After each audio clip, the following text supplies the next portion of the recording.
미국 명절이라고 생각하면 너무 좁게 보는 것입니다. 물론 그렇게 시작된 것은 맞습니다만 더 정확하게 말하면 성경에 근거한다고 할 수가 있겠습니다. 영국의 국교 지금은 성공회라고 할 수 있죠. 그래서 단일화하고 신앙의 자유를 주지 않는 것에 대해서 반발을 해서 네덜란드로 갔다가 거기도 여의치 않아서 메이플라워를 타고 프리머스라는 곳에 미국에 도착을 합니다. 반 이상이 추위, 배고픔, 질병으로 죽고요. 인디언들, 원주민들의 곡식을 받아서 이듬해 농사를 지었는데 하나님께서 큰 풍년을 주셨습니다.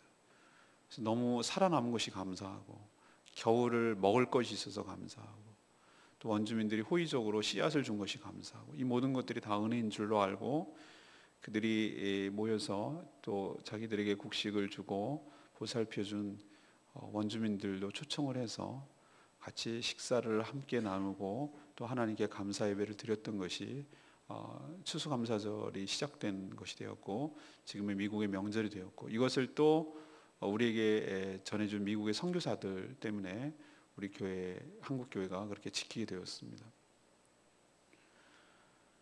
그러나 이 추수감사절은 미국 명절이 아니고 지난번에도 제가 3대 절기에 대해서 설명드린 적이 있지만 이스라엘의 세 번째 절기라고 할 수 있는 유월절 그리고 칠칠절 말고 수장절이 바로 저는 추수감사절의 근거라고 생각을 합니다.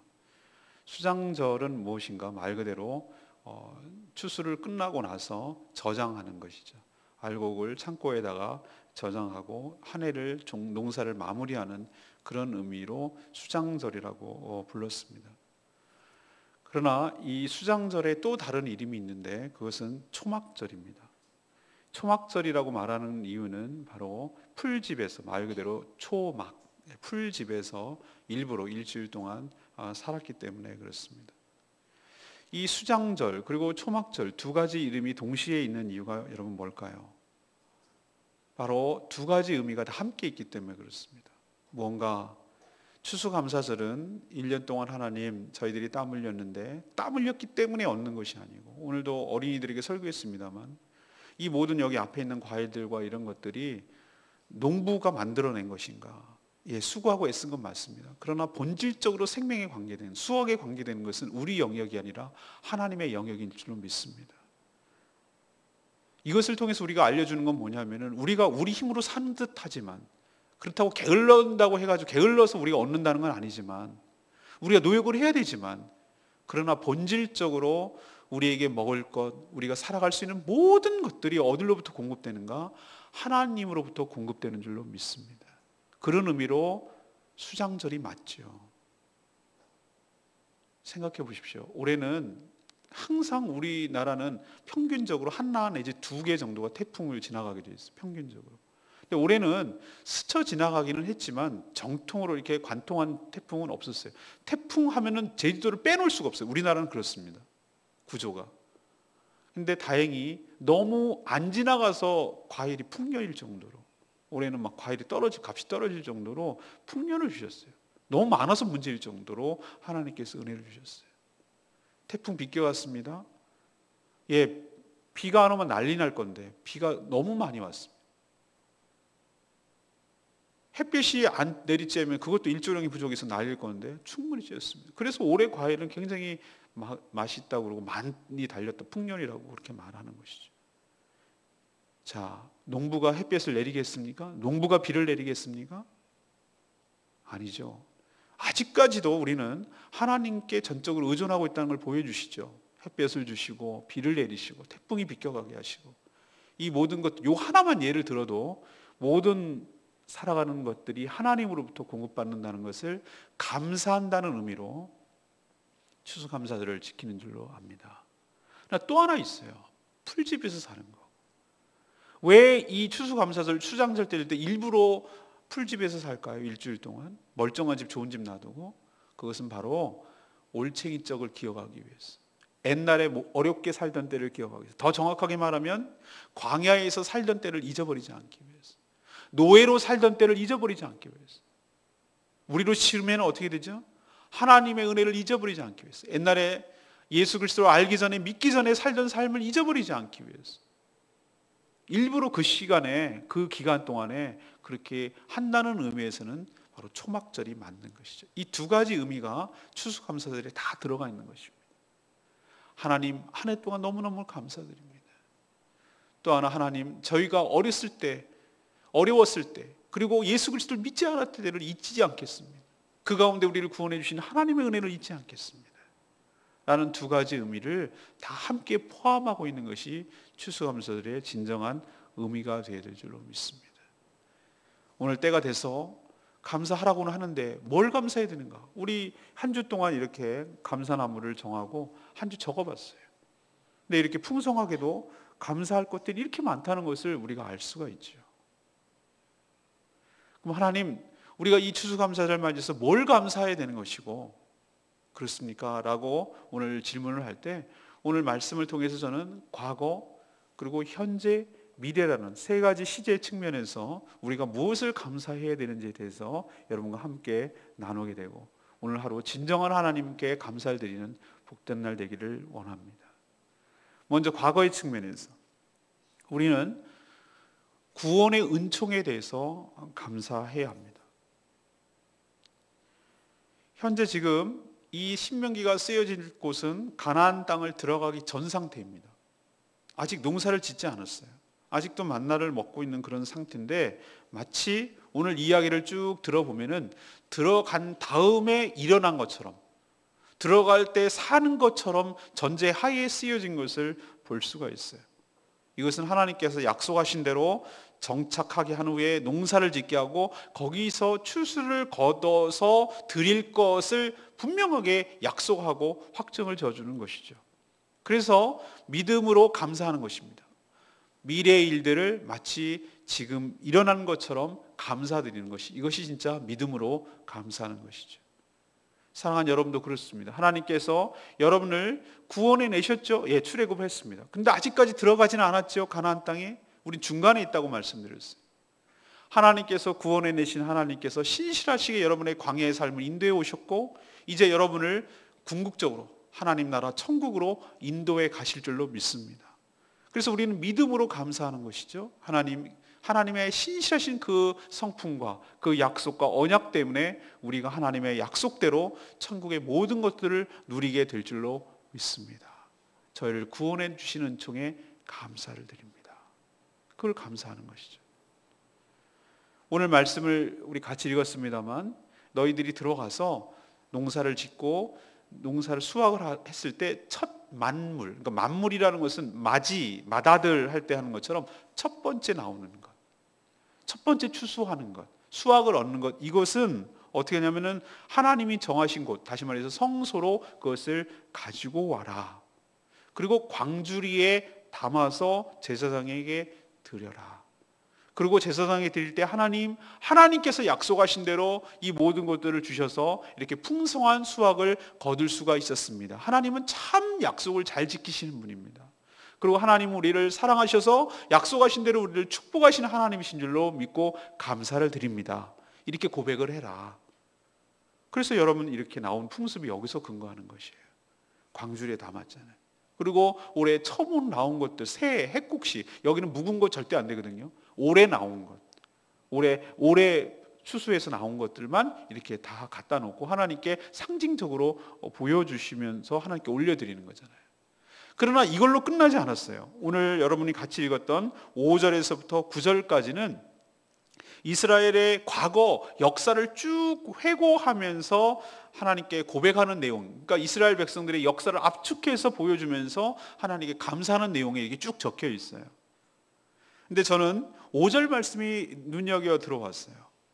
하나님께 아뢰기를, 내 조상은, 자기들의 조상을 말하는, 아브라함을 말하는 거죠. 조상은 방랑하는 아람 사람으로서, 방랑하는 아람 사람이라는 뜻이 뭘까? 아람이 뭡니까? 이방인이죠. 누가 아람이었습니까? 야곱의 삼촌 라반이 그런 사람이잖아요. 아람 사람이었어요. 그러니까 조상들이 거기에 있었던 존재였다 이 말이에요. 이것을 방랑하다라고 말하는 것은 길을 잃어버린, 인생의 의미를 잃어버린, 인생의 길을 잃어버린, 어디로 가야 될지 모르는, 그냥 떠돌아다니는 그런 존재였단 말이에요, 우리들의 조상이. 그런데 그런 우리들을 하나님께서 애굽으로 내려갈 때까지만 해도 정말로 소수에 불과한 소수 가족이었는데, 하나님께서 거기서 은혜를 베푸사 큰 민족을 번성하게 하셔서 이루었지만, 거기에 애굽의 압제를 받고 고통을 받고 중노동을 당하고 그렇게 종살이 하다가 죽을 수밖에 없는 그런 존재였는데, 하나님의 크신 은혜로 하나님께서 약속하신 것을 기억해내시고 강한 손과 편팔과 큰 위험과 이적과 기사로 그 바로를 내어놓을 수밖에 없도록 하나님께서 은혜로 베풀어 주셨습니다. 저희들이 그런 존재입니다. 하나님, 그래서 여기까지 올 수가 있었고, 저희들이 이스라엘이라고 민족이라고 칭할 수가 있었고, 하나님 약속한 대로 지금 가나안 목전까지 앞두고 있습니다. 하나님 은혜에 감사를 드립니다. 이것을 해마다 추수감사절, 수장절이 다가올 때마다 이것을 해야 했어요. 사랑하는 여러분, 이게 무슨 뜻입니까? 우리 보고 어떻게 하라는 얘기입니까? 우리는 자꾸 추수감사절 하면 어디에 포커스를 두냐면은 이 농작물에 포커스를 둬요.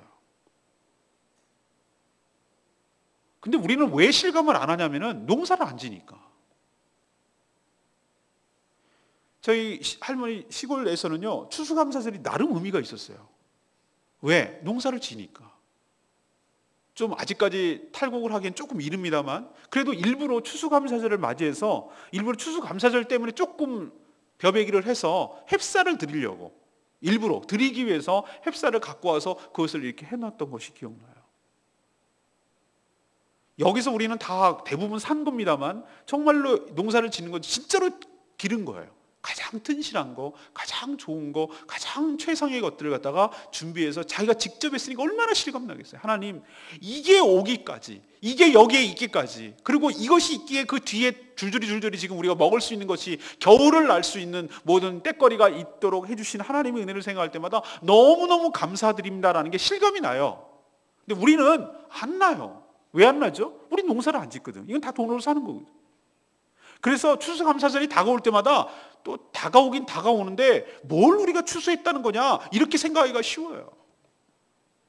뭘 감사하라는 거냐, 그러면 1년 동안 베풀어 주신 은혜 요것만 감사하라는 거냐, 자꾸 이렇게 좁게 해석을 하니까 추수감사절 의미가 축소되는 것이에요. 우리가 추수감사절 진정으로 먼저 감사해야 될 건 뭐냐면은, 과거를 우리의 삶을 돌아보건대 이스라엘과 다를 바가 없었다 이 말입니다. 우리가 어떤 존재입니까? 이스라엘이 고백하였듯이 방랑하는 아람 사람으로서 그거와 우리가 다를 바가 뭐가 있겠습니까? 인생의 의미도 모르고 어디로 가야 되는지도 모르고 우왕좌왕하면서 그냥 떠도는 거죠. 우리가 이방인이죠. 하나님의 구원을 받지 못하고 구원과 상관없이 하나님을 모르던 그렇게 살아가는 사람들 아니었습니까? 우리가 예수를 믿기 전에, 예수를 알기 전에 어떻게 우리가 살아왔습니까?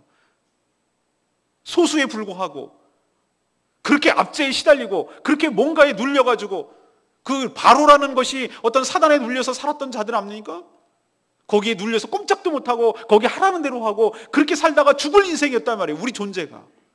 그런 우리를 불쌍히 여기셔서 하나님께서 우리를 택하시고 우리의 부르짖음을 들으시고 그 바로의 압제로부터 우리를 해방시켜 주시고, 혼자가 아니라 교회 공동체라는 거룩한 공동체를 만들게 하여 주시고, 이스라엘이라는 민족의 정체성을 갖게 해주시고, 하나님의 친백성이라는 하나님의 나라라는 놀라운 칭호를 주시고, 그렇게 해서 지금 하늘나라라는 것을 예비해 두고 목전에 두고 있도록 하나님께서 구원을 인도해 가시고 구원을 완성하실 것을 인하여 우리가 감사해야 될 줄로 믿습니다. 이게 진짜 감사 제목이 되어야 된다는 뜻이에요. 추수가 뭐냐고요? 하나님께서 우리에게 은혜를 베풀어 주시고 하나님께서 우리를 구원해 주신다는 하나의 샘플이에요. 하나를 보여주는 거예요. 우리도 수박을 자를 때, 옛날에는, 요즘 다 잘 익어서 안 합니다만, 수박 사슬에 두들겨 보고 이것도 의심스러우면 세모로 잘라가지고 자 보시라고 단면을 이렇게 보여주잖아요. 자 보시라고, 이거 와 잘 익었죠. 그래서 우린 가져왔거든요. 하나님께서 우리에게 추수를 주시는 이유는 뭡니까? 너희들의 삶을 내가 책임지고 있다는 것을 매해마다 하나님께서 보여주시는 샘플인 줄로 믿습니다. 은혜를 보여주신다는 확증이, 물증으로 보여주시는 것이. 더 나아가서 이런 육체적인 우리 삶의 이 땅에서의 추수뿐만 아니라 우리의 영적 추수도 완성될 것을 우리에게 보여주시는 것이, 너희들이 천국 알곡이 되어서 하나님의 나라 천국 창고에 차곡차곡 쌓여져서 영적 추수를 이루는 그날, 마지막 그날 추수감사절이 일어나듯이 천국에서 놀라운 잔치가 벌어질 것을 너희들에게 매번 잊지 말고 기억하라고 하나님께서 그 샘플로 보여주시라고 추수감사절을 통해서, 추수를 통해서 여러분에게 보여주시는 실증인 줄로 믿습니다. 그러니 여러분은 추수감사절을 맞을 때 오늘 과일, 이 야채 이런 거 주셨다고 감사하는 이런 좁은 의미 있어. 물론 이것도 감사해야 되지만 진짜로 감사해야 될 것은 뭐냐면 나 같은 죄인을 구원해 주신 하나님의 은총을 감사하시기를 바랍니다. 그 구원을 신실하게 이뤄내시고 신실하게 성취하실, 그리고 천국의 영원토로 인도해 가실, 가나안 땅에 들어가게 하실 것처럼 미리 기정사실하고 이 얘기를 쓴 것처럼 우리를 천국에 들어가게 하실 그 하나님을 기대하시고, 지금까지도 인도하신 그 하나님께서 최종적으로 구원을 완성시키실 그 하나님을 기대하고 그렇게 해주실 그 하나님께 진정으로 감사하시는 여러분 되기를 소망합니다. 이게 추수감사절 진짜 감사해야 될 것이에요. 두 번째, 현재의 관점에서 보겠습니다.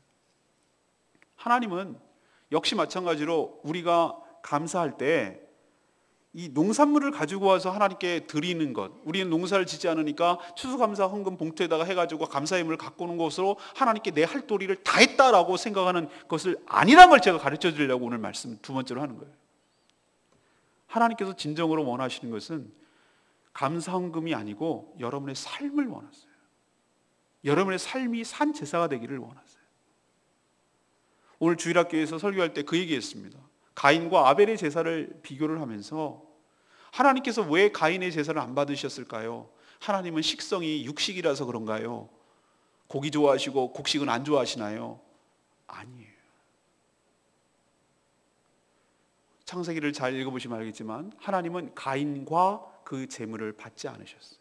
하나님은 아벨과 그 제물을 받으셨어요. 이 얘기는 뭐냐면 제물은 하나의 샘플에 불과하고 뭘 사인을 보여주시는 거냐면 가인의 삶을 받지 않고 아벨의 삶을 받으신다는 의미예요. 삶을 받으신다는 거예요.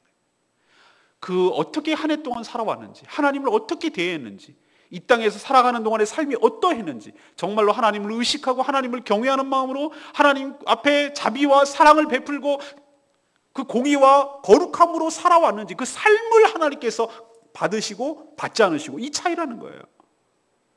그러니까 우리가 드리는 이 제물이 우리가 드리는 전부가 아니라는 것이.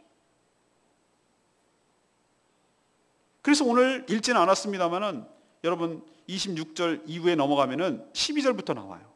너무 길어서 안 읽었습니다. 셋째 해 그 11조를 드리는 해에 내 모든 소산의 11조 내기를 마친 후에 그것을 레위인, 객, 고아, 과부를 줘서 내 성읍 안에서 먹고 배부르게 해라.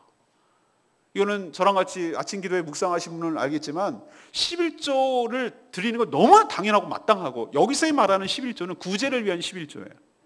그러니까 별도의 11조를 의미하는 거예요. 이것은 3년마다 또 11조를 내요. 그러니까 3년째 되는 해는 10분의 1이 아니라 10분의 1을 내야 돼요. 원래 11조를 드리는 건 맞고 또 하나의 11조를 드리는 것은, 이것은 구제만을 위해서, 사회적 약자를 위해서.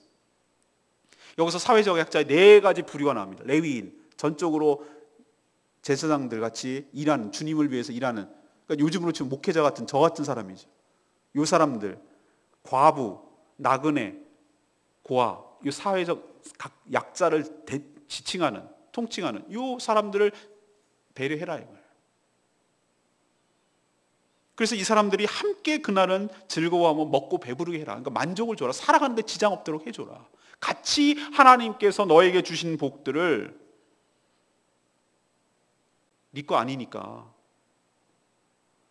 혼자 독식하지 말고 하나님께서 너에게 주신 거니까 그것을 마치 부모의 심정으로, 자식들이 여러 명 있는데 하나 못 사는 애 있으면 형제 네가 좀 해가지고 챙겨줘라. 그럼 나한테 갖고 와. 내가 네 동생 주거나 챙겨줄게. 이런 마음으로 하나님께서 모든 당신의 사랑하는 백성들이 골고루 치우침이 없이, 궁핍함이 없이 골고루 함께 다 행복을 누리기를 바라는 하나님의 마음으로 그렇게 살기를 바라시는 거예요. 그게 하나님 앞에서 올바른 삶이라는 거예요. 하나님은 그렇게 사는 삶을 제물로 받으신다는 거예요. 우리의 이 무슨 과일과 이런 천 만물을 갖다 받으신다는 게 아니라 하나님 말씀대로 살아가는 그 삶을 하나님께서 제물로 받으신다는 뜻이에요. 그리고 14절에 보십시오. 읽지 않았던데, 네가 애곡하는 날에 이 성물을 먹지 않고 부정한 몸으로 이를 떼어두지 않고 죽은 자를 위해서 이를 쓰지 않고 내 하나님 여호와의 말씀을 청종해서 주께서 내 명령한 대로 했다 이랬어요. 이건 뭡니까? 이방 종교. 이게 모두 다 하는 행위들이 전부 다 이방 종교에서 나오는 거거든요. 이방 종교에 물들지 않고, 다시 말해서 우리는 이방 종교는 안 하니까, 그러나 이방 종교도 은근하게 우리 하는 경우가 있어요. 미신이나 더 확대되면은 세상의 여러 가지 세속화된 가치관을 우리에 물들지 않게 살아왔는 삶을 말하는 것이, 부정되지 않고 거룩한 그리고 정결한 삶을 하나님께서 현재 우리의 삶을 받기를 원하신다는 겁니다. 마음을 다해서, 뜻을 다해서 하나님 말씀에 순종하는 것, 그러면 이것이 우리의 축복의 전제 조건인가? 그렇지 않다는 거예요. 이것은 하나님과의 관계가 사랑의 관계로 회복되었다는 것을 의미합니다. 이런 상태에서 살아가는 모든 삶이 하나님 앞에 합당하고 이것이 하나님께 드릴 산 제물이 될 줄로 믿습니다.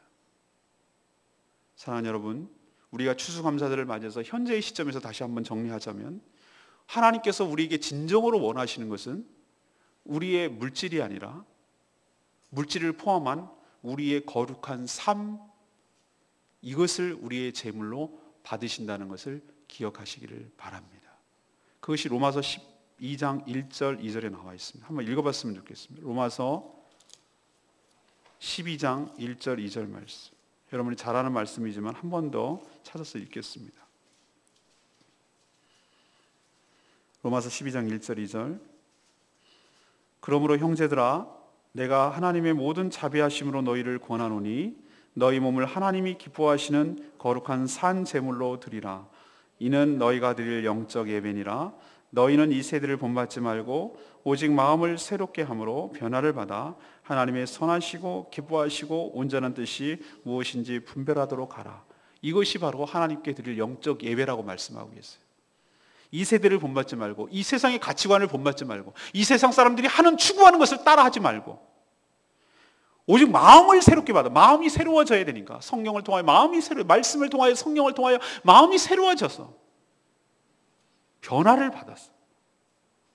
하나님의 선하시고 기뻐하시고 온전한 뜻이 무엇인지를 분별한 다음 하나님이 기뻐하시는 삶을, 거룩한 삶을 살아서 그 삶이 하나님 앞에 드려지는 영적 예배, 다시 말해서 제물이 되도록 해라. 이것이 영적 예배니라. 하나님께서 우리에게 진정 요구하시는 것은 무엇인가? 1년 동안에 지었던 농산물이 아니라 하나님의 뜻 가운데, 뜻대로, 하나님이 기뻐하시는 대로, 하나님의 온전하신 대로 이 세대를 분별해서 하나님께 거룩한 삶을 살아가는 그 삶을 하나님께서 기대하고 있는 줄로 믿습니다. 우리가 그것을 온전히 드릴 때 하나님께 기쁜 예물이 되는 것이고, 이것이 감사의 표현이 될 줄로 믿습니다. 세 번째, 미래를 보겠습니다. 하나님 우리를 향한 놀라운 비전에 감사하며 바라봐야 된다는 것이죠. 18절 19절에 나와 있습니다. 여러분 보실까요? 오늘 읽지 않았습니다만 신명기 26장 18, 19절. 여호와께서 내게 말씀하신 대로 오늘 너를 그의 보배로운 백성이 되게 하시고 그의 모든 명령을 지키라 화관하셨느니라. 그런즉 여호와께서 너를 그 지으신 모든 민족 위에 뛰어나게 하사 찬송과 명예와 영광을 삼으시고 그가 말씀하신 대로 너를 내 하나님 여호와의 성민이 되게 하시리라. 아멘. 이것이 바로 미래에 어떤 일이 벌어진다는 뜻이에요. 아까도 제가 조금 언급했습니다만 추수라는 것은 하나님께서 너희들의 삶을 책임지신다는 것을 샘플로 하나 보여주는, 맛보기로 보여주는 거예요. 이게 성취된다면, 매해 너희들이 먹고 사는데 지장이 없도록 책임진다면, 광야 같은 이렇게 척박한 삶인데도 굶어 죽지 않고 살아남을 수 있게 한다면 앞으로 전개될 하나님의 놀라운 비전도 너희들의 삶에 미친다는 것을 확실히 믿어라는 얘기예요. 그것으로 인해서 감사라는 얘기예요. 앞으로 다가올 것에 대해서 감사라는 뜻입니다. 그럼 하나님께서 어떻게 해주시겠는가? 우리를 세 가지를 계획하고 있어요. 첫 번째 비전은 뭐냐면 하나님께서 너희들을 보배로운 백성이 되게 하시겠다. 18절에 있는 말씀 그대로죠. 우리는 베드로전서에 있는 말씀대로 왕같은 제사장, 하나님의 거룩한 백성이 되도록 하게 하실 줄로 믿습니다. 우리 보고 하나님께서 뭐라고 하냐면 너희들은 그냥 보통 사람들이 아니야. 하나님의 특별히 택해서 하나님께서 너희들을 보배 같은 존재야. 보석 같은 존재. 하나님께서 여러분들을 아주 값진 보석처럼 귀하게 여겨주시고 그렇게 만들어주실 줄로 믿습니다. 하나님 그 계획을 가지고 계세요. 두 번째 하나님의 비전은 뭡니까? 모든 민족 위에 뛰어나게 하시겠다는 겁니다. 이것을 개인으로 치면 어떻게 됩니까? 여러분이 모든 사람들보다 뛰어나게 하시겠다. 여기서 뛰어나게 했다는 것은 지위와 격상, 위상이 격상되게 하겠다. 다른 사람들이 함부로 대하지 못하도록 존귀한 자로 만들어 주시겠다는 하나님의 비전이 담겨 있습니다. 세 번째는 너를 통해서, 너의 삶을 통해서, 너라는 인격체를 통해서 하나님의 찬송, 하나님의 명예, 하나님의 영광으로 삼겠다. 너를 보고 하나님께 칭찬이 돌아가도록 하겠다. 너를 통해서 하나님께 영광이 돌아가게 하겠다. 너를 통해서 하나님이 보여지게 하겠다. 하나님께서 그런 놀라운 비전을 우리에게 가르쳐주고 있어요. 하나님의 놀라운 축복으로 다른 안 믿는 사람들의 부러움의 대상이, 나도 저렇게 믿어야 되겠다. 저 사람이 믿는 하나님을 나도 믿어야 되겠다. 그런 마음이 들 정도로 하나님께서 놀랍도록 여러분의 삶을 축복하시고 인도해 주시고 높여 주시리라는 뜻입니다. 이것이 지금 이루어져 가고 있고 최종적으로 이루어질 것으로 인하여 감사하는 여러분 되시기를 바랍니다. 여러분 지금 보세요. 언제 내가 사람 대접받았고, 언제 내가 이렇게 당당하게, 언제 이렇게 행복하게 됐고, 남들이 보니, 주변에서 보니 당신이 뭐가 그렇게 기쁜데, 당신이 뭐가 그렇게 행복한데, 뭐가 기쁘긴 달라진 게 하나도 없는데, 내가 딱 한 가지 달라진 것이 있다면 내가 예수 그리스도를 믿는 거, 그리고 좋은 교회 만나서 함께 신앙생활하는 것밖에 없는데, 내 표정이 달라지고 내 기분이 달라지고 내 삶이 달라졌다고 말하는 이유는 그거 하나밖에 없는데, 그렇다면 하나님께서 여러분의 삶을 지금 그렇게 되도록 인도해 가시는 줄로 믿습니다. 예수 그리스도를 믿으니 어디 가서 존경을 받고, 어디 가서 사랑을 받고, 어디 가서 그렇게 대우해줘요. 사회 나가면 무시당하고 그런 존재들 아니었습니까? 우리가 그럴 가능성이 높지 않습니까? 우리가 사회적 지위 높습니까? 뭐 돈이 많이 있습니까? 뭘 했습니까? 그런데도 불구하고 우리가 사랑과 존경, 저 같은 경우는 특별히 더해요. 제가 뭐라고? 그런데도 불구하고 과분할 정도로 모든 사람들로부터, 많은 분들로부터 여전히 많이 타락했다고 뭐라고 하고 있는 가운데 있지만, 여전히 그래도 많은 분들이 목회자 하면 함부로 대하지 않고 그렇게 하는 이유는 딱 한 가지밖에 없어요. 오늘 그 말씀 그대로, 이 비전대로, 하나님의 비전대로, 하나님의 계획대로 너를 통해서 내가 존귀하게 하리라. 내가 너를 보배롭게 하리라. 너를 통해서 하나님의 영광을 드러나게 하리라. 너를 통해서 하나님의 찬송이 나타나게 하리라. 이런 놀라운 하나님의 계획이 이루어져 가고 있고 이룰 것이고 이루어질 줄로 믿습니다. 이것이 최종적으로 완성될 것이로, 이것으로 인해서 감사란 뜻이에요. 올 한 해 잘 먹고 살았습니다, 하나님 떼거리 주셔서 감사합니다, 이렇게 좁은 수준이 아니라 여러분의 삶을 아주 질적으로 달리하게 하시고, 먹는 거는 이건 저차원적, 이건 당연한 얘기고, 제발 좀 요 정도의 수준에서 우리는 먹고 사는데 급급하지 말고 여러분의 삶의 질을 높여주시고, 여러분의 신분을 높여주시고, 여러분의 정체성을 높여주시고, 여러분의 삶의 가치를 높여주시고, 여러분의 인생의 의미를 높여주시고, 살아가야 될 이유를, 의미를 찾게 해주시고, 세상과 바꾸지 않을 예수님의 핏값으로 사셔서 여러분을 구원을 완성해내시고 하나님의 친자녀로 삼아주시고 천국 백성으로 삼아주시는 그 하나님의 놀라운 비전으로 인하여 하나님께 감사하는 여러분 되시기를 바랍니다. 먹고 사는 수준을 넘어서자는 얘기예요. 오늘 추수감사절을 맞아서 저는 세 가지 관점에서 봤습니다. 오늘 말씀에 따라서 과거의 관점, 그리고 현재의 관점, 그리고 미래의 관점에서. 과거의 관점에서 다시 한번 정리하자면, 우리가 하나님 앞에 가장 크게 감사해야 될 이유는 먹을 것 주셔서가 아니라 우리를 죄악 가운데서, 사망 가운데서, 사단에게서, 세상에서 우리를 건져내어 주시고 구원해내시고 하나님의 백성으로 삼아주신 그 구원의 은총에 감사하시는 여러분 되시기를 바랍니다. 우리는 뒤집어서 이렇게 얘기할 수도 있어요. 하나님, 올해 남들과 비교했을 때 정말 나는 올해 너무너무 힘들었어요. 이렇게 말하는 분이 있어요. 사업도 잘 안 되고 가정적으로도 참 어려웠고 뭐 그렇게 딱히 그냥 근근히 살긴 했는데, 그러면 여러분 감사 안 하실래요? 여러분 하나님 앞에? 우리가 감사하는 것이 먹을 거 줘서 감사하는 겁니까? 하나님께? 욥의 고백을 들으십시오.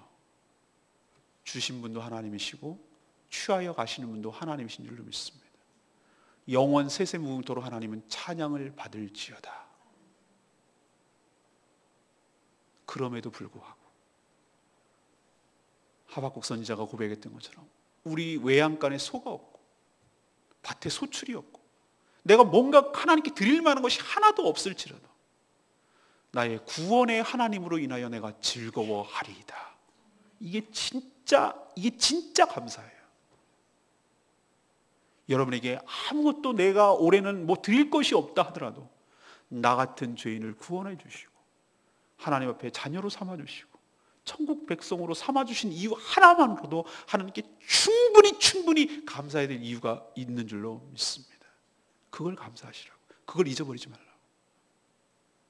두 번째, 하나님께서 우리에게 기대하시는 현재의 관점에서 농산물 바라시는 건 아니에요. 아유 오늘 신선한 거 좀 갖고 왔나 보다, 맛 좀 보자, 이러는 하나님 아니에요. 가인과 아벨의 제사에서 잘 생각하십시오. 어쩌면 더 힘든 일이에요. 차라리 농산물 요구하시면 그건 쉬워요. 요즘같이 돈으로 사서 드리면 되니까. 그러나 정말로 어려운 걸 우리에게 요구하시는데 1년 동안의 삶을 요구하세요. 네가 하나님의 뜻 가운데 아까 읽었던 로마서 12장 말씀대로 거룩한 삶을 살았느냐, 이게 너희들이 드릴 예배라고, 영적 제물이라고 말하는 거예요. 그렇게 치면 엄청 부담스러워요. 이것은 내 힘으로 할 수 없어요. 그렇기 때문에 어떻게 됩니까? 말씀과 성령으로 우리가 마음의 변화를 받아. 말씀과 성령으로 인도받지 않으면 이렇게 살아낼 수가 없어요. 그래서 말씀과 성령이 중요하다고 말하는 거고, 우리의 마음이 먼저 변화된다는 거예요. 우리의 행동이 변하는 것이 아니고 우리 마음이 변해야 된다는 거예요. 마음이 변하는 건 딴 것 아니면 절대로 안 돼. 성인 사람이 뭐로 변하겠습니까? 겁줘서 변하겠습니까? 뭘로 변하겠습니까? 말씀과 성령으로 변하게 되는 줄로 믿습니다. 이게 그래서 변화를 받아야 돼요. 그래야 그 삶을 살아낼 수가 있어요. 하나님이 기뻐하시고 온전하시고 그 뜻을 살아갈 수가 있어요. 그러지 못하면 못 살아요. 하나님은 근데 그걸 요구하신대요. 이게 영적 예배라고 말씀하세요. 사랑하는 여러분, 우리가 드릴 것 감사한금 봉투에 넣는 그게 아니라 우리의 삶을 기대하고 계시다는 거 기억하시고 하나님이 기뻐하시는 거룩한 삶을 사시는 여러분 되시기를 바랍니다. 세 번째는 뭐라고 말씀드렸죠? 추수는 시작에 불과하다고요.